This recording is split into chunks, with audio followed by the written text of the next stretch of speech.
Hey guys, welcome to another edition of Behind the Screen. I am Emma. I am here to chat today with you about all things Dungeons and Dragons and role-playing. So what is our topic this week? This week, the thing that I've been thinking about a lot is how GMs and DMs and anywhere in between, how they are as players. So often the problem that many gaming groups have is I don't want a GM, or we need to find a GM. This has happened to me on several occasions.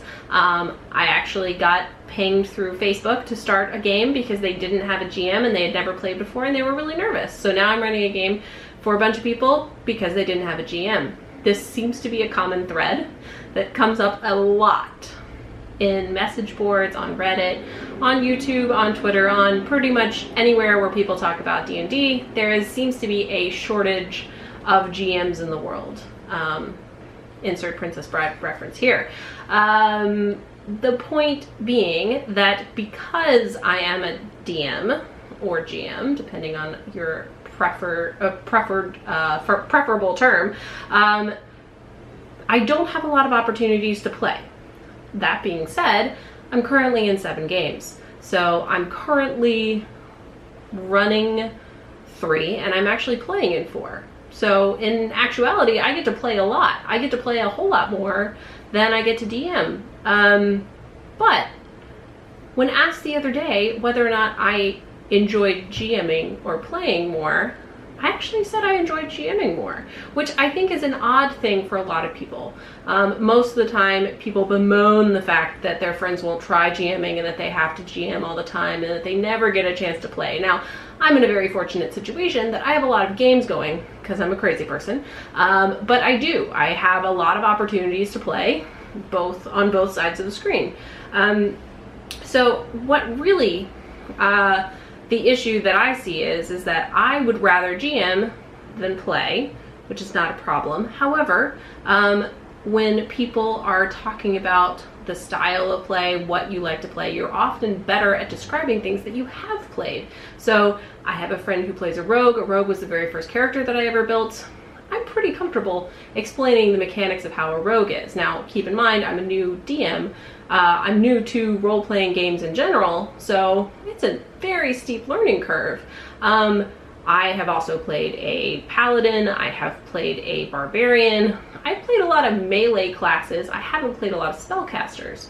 So when people have questions about wizards or warlocks, I'm relying on secondhand knowledge or knowledge gleaned from playing a lot with other people playing those characters, GMing people who are playing those characters. So there is a gap, so to speak, between when you're a GM trying to help players learn how to play and when you're a player learning how to play a character. You become intimately familiar, if you're a player, with how that character works because you're going to utilize it to the best of your ability. As a GM, you have so much going on, your focus is not necessarily on that individual player and what they're doing. It could be, but most likely you're running the story. So back to what I was saying before. What makes a good player? What makes a good GM?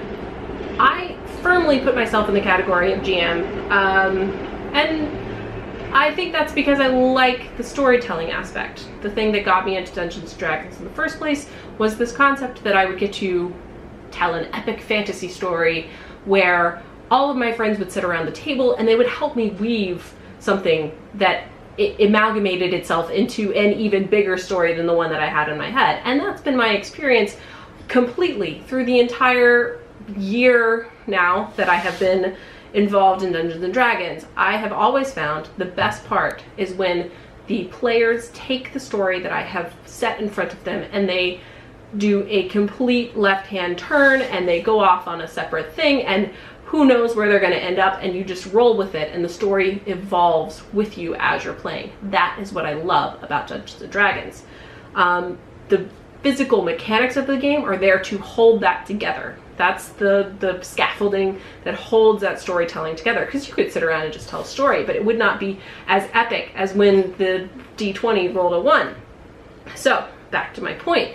I prefer to GM because I want to sit and think about those storytelling, those world building, those character moments that I want, those beats that I want my players to hit.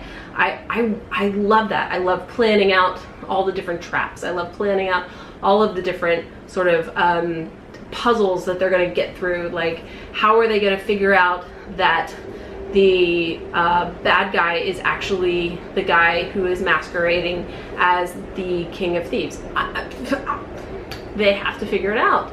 And I have a responsibility as a DM or as a GM to present them with the clues, to present them with little tidbits to help them start to put these things together. You can't be too forward about it, because then they're going to think it's too easy and they're just going to breeze right through, but you can't make it too hard. So anytime you're putting together some sort of mystery or intrigue, which of course is what I did on my very first campaign that I had came up with myself, I decided, oh, I'm going to make an adventure, and then it turned into a political intrigue, and now there's a cult involved, and things got out of hand very quickly. And so I'm actually trying to build this like multi-layered societal world for them to play in, where they have to understand the social hierarchies, where they have to understand people's biases, where they have to understand why someone would feel the way they do in order to get at the root of the issue.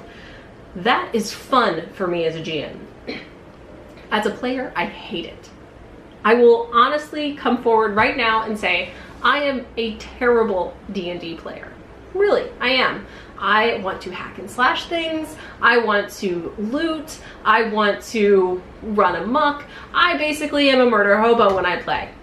Not always, but you get the point that I'm trying to make. I am terrible at solving puzzles. You would think for someone who has put this much time and effort into building, world building, a society for my players to try to figure things out, to create a multi-layered dungeon with multiple puzzles and traps and things that they have to get through and discover, and the keys that they need to get in this place over here are actually over here, and you needed to pick them up at the beginning of the thing. Like, all of that leads me to potentially be an excellent player, because I should be able to apply that knowledge that I have as a GM into a player situation. While some people might say that's metagaming, it's applying your own personal knowledge in, sure, it's metagaming, but I'm not taking it from the perspective of, oh, I know what that creature is, I know what its resistances are, I know how many hit points it has, oh, I know how to kill it. It's, oh, I understand how puzzles work, let me apply this.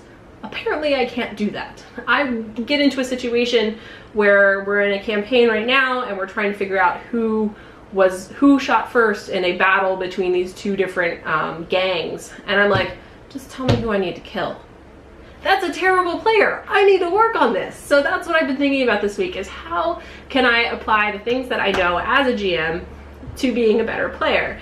And just this past weekend, some of you may have seen on Twitch, Blue Jay did, who you should check her out, she actually GM'd for a game of Dungeon World, a one-shot Dungeon World game for people like Matt Mercer and Adam Kobolds and some other Holly Cotton. There was the lovely people, but most of those people are people who usually DM or GM. Now, I haven't actually had a chance to watch it yet because I was playing D&D when it was on, but I'm really curious to see it and see how people who are known as being good GMs or known as being game creators, how they approach actually being players. Now, they have a whole lot more experience than I have, and maybe they've come to terms with putting those two halves of their brain together so that they can be a player who's also analytical and smart and can solve puzzles. I haven't gotten there yet.